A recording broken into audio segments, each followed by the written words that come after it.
Пострел!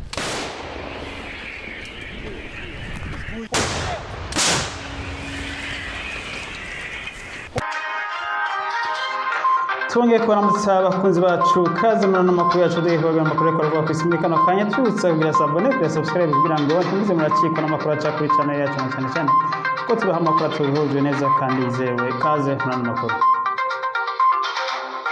Turabaha ikaze kandi rero amakuru yacu y'uno munsi tugiye kuyahera mu Burusiya hagati y'intambara iri kurahuza igihugu cy'Uburusiya ndetse n'igihugu cya Ukraine. Intambara ikaba yaratandukiriye ukwezi kwa kane iriko iraba muri kano gace ka Donbas region, aho ariho haguma habera imigwano n'ubu mu gihe Uburusiya bwatanguje ino ntambara buvuze ko bwatanguje ico bise special operation ku gihugu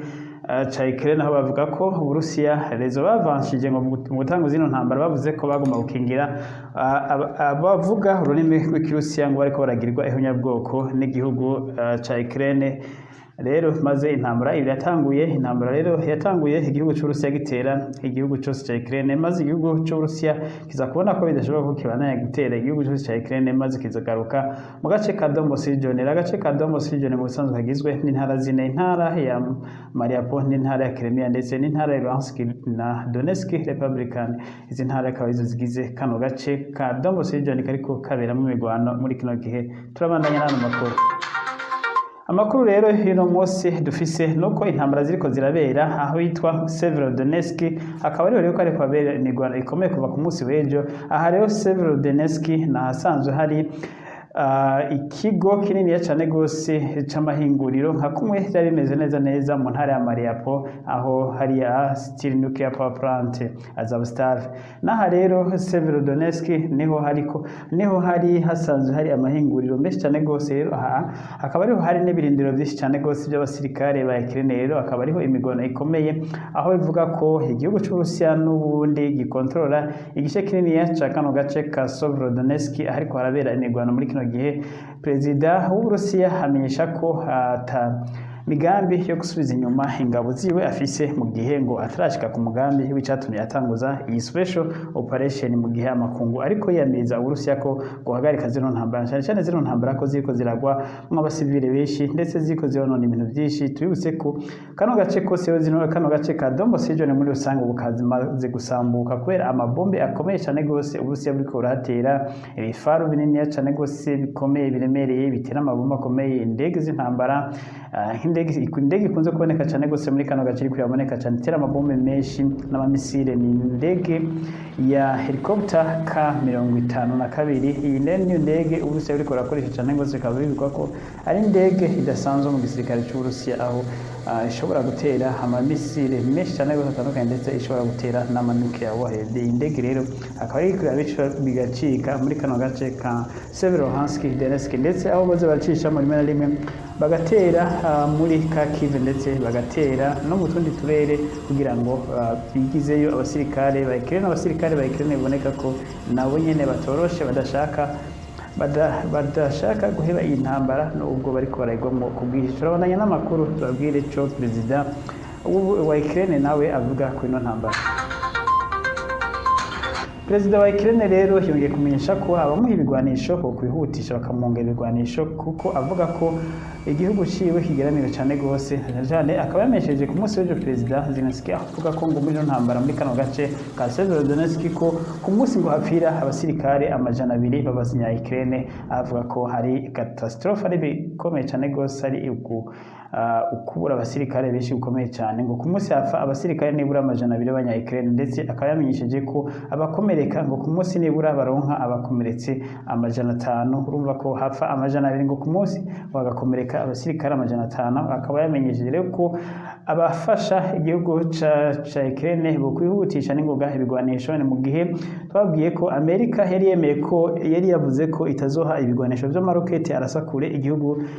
ca Ukraine. Ariko mu nyuma ku munsi w'ejo rero Perezida Biden akaba yarisubiye ko akaba yamenyesheje ko uko abona situation imeze muri kano gace ka Donbas region ko bikenewe ko igihugu ca Ukraine kiroswa ibigwanisho bishobora kurasa kure, aho bagiye kubaha rero aya marokete, aho twabwiye ko hari amarokete y'ubwoko bwa Hamsa, amarokete yasanzwe afiswe n'igihugu ca Amerika ndetse n'ibihugu bimwe bimwe vy'Uburayi, ariko Amerika ku nshuro ya mbere akaba ariyo yemerewe ku munsi w'ejo ko igiye gutanga amarokete, ariko rero kuri condition amarokete Perezida Zelensky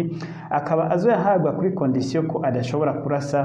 ku butaka bw'Urusiya, kuko amarokete cyari cyatumye banka kuyaha igihugu ca Ukraine ngo nuko abanyamerika bari bafise ubwoba ndetse n'abanyaburayi ko Perezida Zelensky yohava abwira abasirikare biwe bakarasa mu gihugu c'Urusiya, na cyane cyane ko aya marokete ashobora gushika mu gihugu c'Urusiya, kuko amarokete twari bavuze ko ashobora kuraswa guhera kuri metero 50 ndetse kurenza ibirometero 150. Ibi navyo twibutse nk'intara ya Kharkiv ihano bibe neza n'Uburusiya nta n'ibirometero 50 birimo, ndetse na Luhansk naho nyene aho bashobora kuronka aho bashobora gutera mu Burusiya byoroshye cyane gose. Ibi rero bakaba ngo bahawe bagiye guhabwa zino missile launcher zishobora gutera kure cyane gose, ariko kuri condition ko badashobora gutera mu gihugu c'Uburusiya. Ibi ndetse amakuru yandi twarose ku bindi binyamakuru bivuga ko ngo hoba hari amasezerano yo mwibanga ko babagiranye n'igihugu ca Ukraine ko n'abasirikare bazoza gukoresha zino rocket launcher ko bazoba abanyamerika, ndetse ngo rero bano basirikare bakaza bahawe itegeko ko barashobora kwemerera ko umusirikare n'umwe w'umunya-Ukraine ko ashobora gukora kuri bino bigwanisho kugira ngo ntabitere muri Amerika, ntabitere mu Burusiya, kuko Urusiya bwaramenyesheje ko igihe ano marokete yotegwa agategwa ku butaka bw'Urusiya, akaba kandi yatanzwe na Amerika ko bazoca bihora bakarungika bagatera amarokete yabo muri Amerika canke ahandi hantu hose hari inyungu za Amerika. Ibi rero Amerika nabwo yabifashe nk'umucezo, kuko Urusiya biboneka ko ubu atazi gusinata ko intambara afise, na cyane cyane ko bavuga ko kuguzi cyo cyose intambara bagomba kuyitsinda, ndetse bakaba banamenyesheje ko abanyamerika biciye ku mushikiranganje w'imigenderanire Lavrov akaba yamenyesheje ko aya marokete bino bigwanisho byose aho bizokwinjira hose byinjiye muri Ukraine ko bazohita babiturira ko babirabishije amaso bicungishije amaso. Tubutse ko mu ndu yaheze ko igisirikare cy'Urusiya cyerekanye video kivuga ko ari ibigwanisho byari bivuye muri Amerika cyaturiye ubwato bwuzuye ibigwanisho ngo ukaba bwaraturiwe n'amamisire atewe avuye mu kiyaga cirabura Black Sea. Aya mamisire yatewe kuri buno bwato, bikavuga ngo buno bwato rero bwari bwuzuye ibigwanisho bivuye muri Amerika. Igihe Amerika ntaco bivuze ko, ariko ikiboneka cyo kigaragaza kuri no rugamba muri kino gihe nuko biboneka ko hari inguvu nkeya ku gisirikare ca Ukraine, biboneka ko Ukraine yoba ikeneye ibigwanisho byo kuri byihuta cyane gose kugira ngo ibandanye yihagarara ko imbere ya bino birere canke zino ngabo zikomeye za Perezida Vladimir Putin. Turabandanya n'amakuru yacu rero twivuganye n'amakuru y'intambara iri kwiraba muri kano gace k'Uburusiya na Ukraine, kano gace k'Urusiya huza Uburusiya nako na Ukraine. Hari ayandi makuru rero yaciye mu nyamakuru kuva ku munsi w'ejo, ariko aracana ko hirya no hino avuga ko ubuzima bwa Perezida Vladimir Putin butifashe neza, ndetse aho kino ikinyamakuru kimwe cyanditse ko ngo Perezida Vladimir Putin ngo nibura ngo atamyaka 3 ngo basigaje kubaho ngo bivuye ku byo abaganga bamuvura ngo bavuze. Amakuru rero ngo yashyizwe habona na bamwe mu bamucungera ngo yo mwibanga, kuko amagara ya Perezida Vladimir Putin ngo atifashe neza cyane rwose, ngo ndetse ngo hajya hose ngo adashobora kwambara umwanya munini ngo kubera amagara ye atifashe neza, ngo yoba agwaye indwara ya kanseri. Ngo abaganga be rero bakaba baramenyesheje ko ngo adashobora kumara imyaka 3 bibaye myinshi yo kubaho. Ngo rero ngo Perezida Vladimir Putin ngo bari kwarategura uzamusubira igihe yoba atagishobora kuyobora kino gihugu. Ariko rero ibi ni na bino binyamakuru byemeza ko ari amakuru yatanzwe na bamwe mu bamurinda, ariko rero ubutegetsi bw'ubwo bwa Crimea canke ibiro vya Perezida Vladimir Putin ntibamenyesha n'ikintu na kimwe kuri ngo ko yoba Perezida hagwaye, ahubwo wagiye habona amenyesha avuga mu nyamakuru n'uyu mushikiranganje w'imigenderanire n'andi makungu Lavrov asanzwe ni inshuti y'akadasohoka ya Perezida Vladimir Putin, aho yamenyesheje ko yanditse ko atubishije ku rubuga rwe rwa Twitter, aho yamenyesheje ko ibi ko biravugwa ko ari bitagira aho bifatiye ndetse ko ari ibihimbano ari binyoma, aho yaciye amenyesha avuze ati abashaka kumenya ubuzima bwa perezida wacu ko bwifashe neza nibaze bararaba mu biganiro agira ati umuntu afise ikibazo ntabwo haba gisohoka ngo kirisha amanama. Ati rero ibi ni propaganda zitagira aho zifatiye, aho yavuze ko ubuzima bwa perezida Vladimir Putin bwifashe neza ata kibazo c'amagara afise, ngo ibi ngo ni propaganda z'ibihugu by'uburengero, ngo birero ngo barabimenyereye, ngo nta gishasha kirimo, ngo kubona bashobora kwaduka bakavuga ko perezida Vladimir Putin amagara yiwe atifashe neza, ngo nta gishasha kirimo, ariko aramenyesheje amakungu ndetse n'abarusiya muri rusange ko amagara ya perezida Vladimir Putin ifashe neza, ndetse aracamenyesha akarorero ngo umwana mubonye mu kiganiro giheruka aho yarahagarariye inama y'ibihugu byo muri kariya karere bisanzwe bihurikiye hamwe mu by'ubutunzi, aho n'ibihugu bya Kazakhstan ndetse na Iran yarimo ndetse n'ibindi bihugu byo mu muryango w'Abarabu. Aho rero yavuze ati nimurabe amanama, murabe amasanamu, murabe ko perezida Vladimir Putin we yavuga nk'umuntu afite indwara. Aha rero akaba yariyamirije iyi raporo iri kwiracana hirya no hino ivuga ko perezida Vladimir Putin amagara yiwe atifashe neza. Ariko rero tukivuga kuri ibyo, ibindi binyamakuru nka CNN na BBC n'ibindi byaciye bifatira rero kuri aya majambo Lavrov yavuze, aho bavuga ngo yaba zino nkuru rero zidafise ishingiro zitagira aho zifatiye, ngo ntabwo umutegetsi nk'uwo ku rwego hejuru minisitiri w'imigenderanire n'andi makungu Lavrov yari kugira icyo abivuze kuri ayo makreme, ngo bari kuvyihorera ntihagiye n'ikintu na kimwe bivuga ko, ngo rero ngo nubwo atawuzi ukuri uko kumeze k'ubuzima bwa perezida Vladimir Putin, we byose arafise ikibazo kidashyize habona, aho no mu tubutse ko no mu mezi abiri aheze habaye ibyo kuvuga ko amagara yiwe yari atifashe neza, ndetse bavuga ngo ngo abaganga bamutegetse kutajya aragenda ahantu ngo ahamare iminota 30,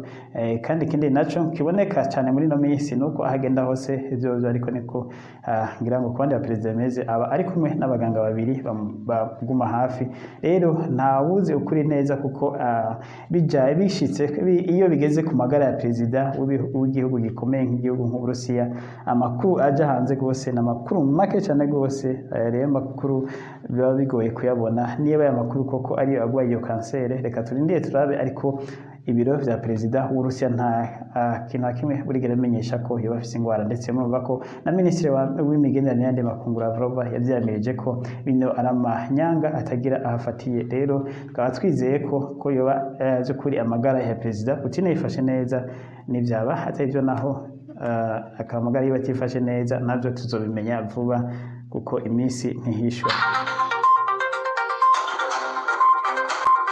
Reka turangirize amakuru yacu ku nkuru iri kwiravugwa muri Israeli inyuma y'aho yagirijwe, ikaba Israeli ku munsi w'ejo yaragirijwe n'igihugu ca Iran ko ariyo yishe umukomanda akomeye cyane gose, ndetse yari ngo mu bafasha muri umukomanda yari muri Revolution Guard twarabwiye niki